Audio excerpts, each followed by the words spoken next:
Hey, welcome to Leaving Crazy Town with Finn and Sarah. What are we going to talk about today? Hey, Sarah? everybody. Welcome to Leaving Crazy Town. Okay, we're going to go out on a limb today a little bit. Finn and I are going to discuss, and we may go off the rails a little bit, we're going to discuss the differences in needs between men and women. Okay, and again, we're just talking about the two of us. We think there may be some generalities, and we were kind of brainstorming about how does codependent behavior manifest differently when you're a man or when you're a woman as far as needs go. So our first exercise we did, which we thought was pretty interesting, and we're gonna let you know what we wrote down, is we each said to ourselves, what are our top 5 needs? So if you're watching this video, take a minute, get a pen out, and think, what are my top 5 needs in relationships? All right. Finn, you want to say yours? Sure. All right. All right. Number 1 was space. So my number 1 need is to have space, but I also put /quiet because I like quiet time. All right. All right. What's your number 1? Which is hilarious because my number 1 as a woman was connection and intimacy. Contact, connection, really. And again... Well, contact is my number 2. Or are you talking about a different kind of contact? That contact varies for me between a 5 and 100, depending what my hormonal levels are. Yeah. Well, I had sex as number 2. Sex is number 2. Okay, again, sex wasn't even in my top 5, although it comes and goes. And I'm actually addressing that. We'll do that on a future episode. Hopefully on it hormones. comes more than it goes. Yes. Sorry, that was so... I digress. Okay, he digresses. I mean, we said sex, and now my mind's I gone. know, now you're... And that, we think, and again, people might be controversial about this, I think it is a difference. It's a brain. It's a brain. All right, so now 3 through 5 is sex. No, I'm just kidding. Number 3 for me was food. And interestingly enough, for me, I had sleep and food as number 3, as a need. I like sleep too. Yeah, sleep and food. So we're on the same, I mean, the basic survival needs are going to be on your list at some point. All right, this is a major survival need for me. Number 4, fun. Joy. Which is so fascinating to me because I remember my son when he was like in 10th grade. I think I've said this to you. He came home from school one day and he was kind of irritated. And I go, Bud, what's wrong? And he goes, it's just not fun. And I remember thinking like, yeah, it's being a sophomore in high school. Like, but in his mind, it should be fun. Everything should be fun. And I don't know if that's a male thing, but it's definitely a Finn thing. It wasn't even on my list, even though I love fun, but it wasn't on my list. It's not a necessity. It's not a necessity. So what was number 4 on your list? My 4 to me was having purpose, having meaning, feeling fulfilled. It's having a fulfilling life. You know, feeling like I have a purpose. Yeah. All right, number 5. I want to be seen as a provider.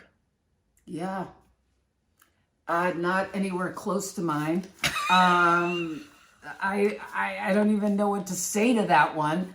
Mine was, I had a couple of other ones. No, okay. I know, that might be one for, you know what I could relate to that though is the opposite of that.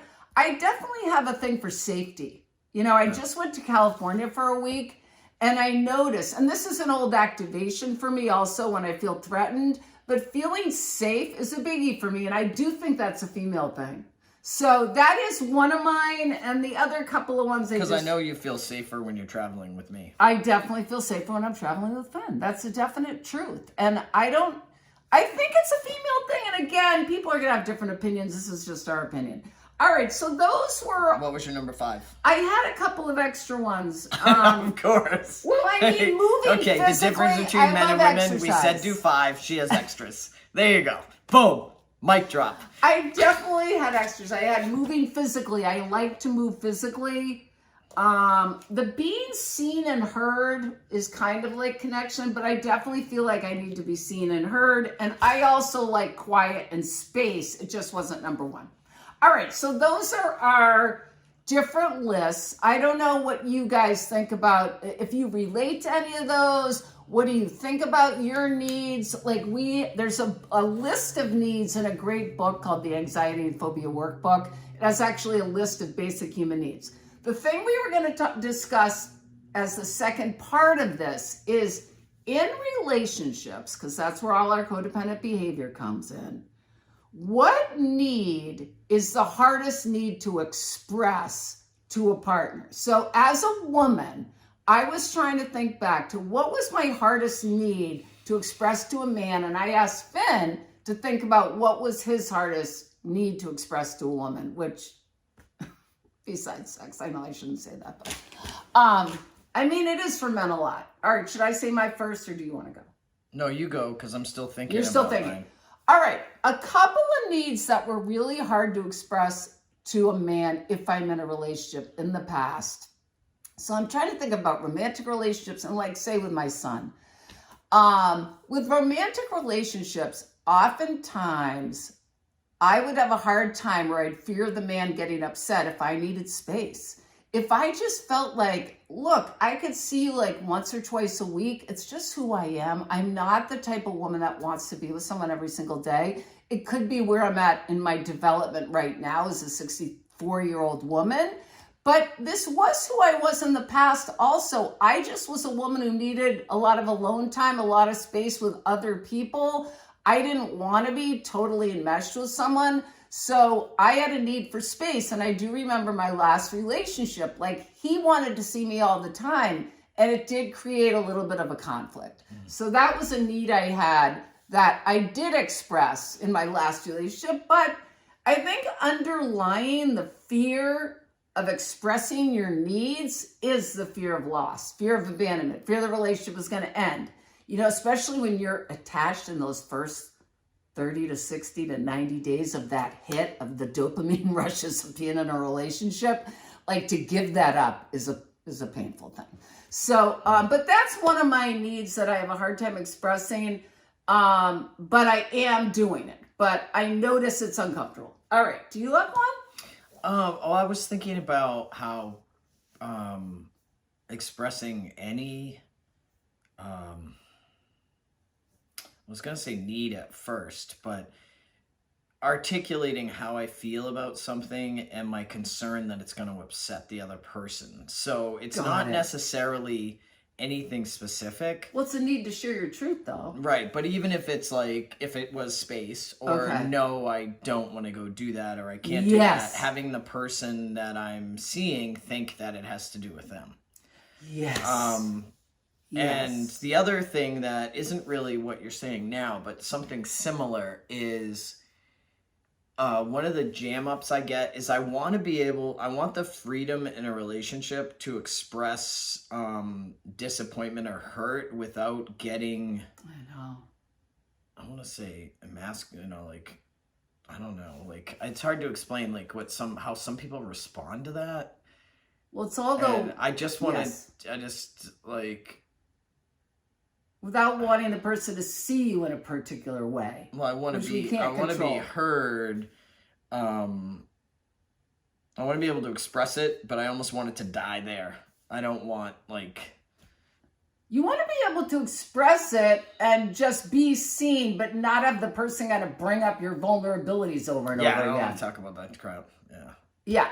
And is that a new thing, or is that a thing that you've had for a while? It's more new. More new. Like I was telling Sarah earlier, I don't like to talk about how I feel anymore. And before, you couldn't keep me from telling you my feelings. Right. So that's an amazing more work distinction. To try to articulate it. Right. I don't feel the need to get it off my chest or whatever. Like, I'm just like, why do we have to bother talking about that? Which is so fascinating. And why take things personal? That it's just matter of fact. Right. So that is a different way of thinking over this medical transition thing. Yeah. That your way of thinking and feeling is different. Yeah, definitely. Yeah, which is interesting. Like, I'm sometimes baffled by people taking things personal. Yes. Yes. Where before I was probably taking everything personal. Right. And now I'm like, it's just matter of fact. This is what I want, or this is what I feel like. It's got nothing to do with the other person. Right, and just for us to wrap this up, this is a great place to end this video because so much of our communication gets stopped because we're fearful of the person taking it personal.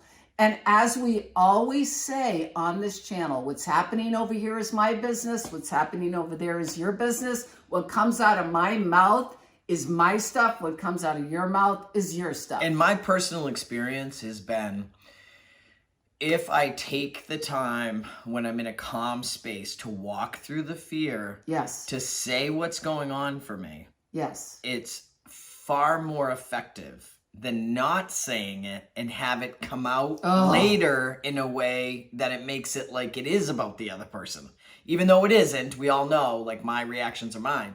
But if I were to say, you know, in a calm state, like, you know what, today I'm not feeling well, I need to go home and spend time by myself, versus waiting until 6 hours into a visit and snapping about something because I haven't taken care of myself. Oh my God, I just thought of a beautiful example, and then we're gonna end this.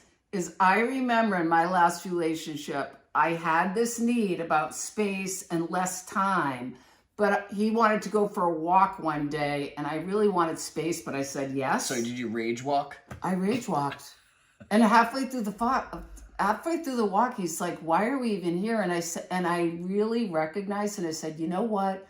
I shouldn't have come today because I didn't want to hurt your feelings, but really I needed to be alone today. And it's hard to say, but like Finn just said, the consequences of us not asking for our needs to be met is we end up getting enraged, resentful, disappointed, we'll blame the other person, all those behaviors that could be avoided by asking for your needs to be met, people.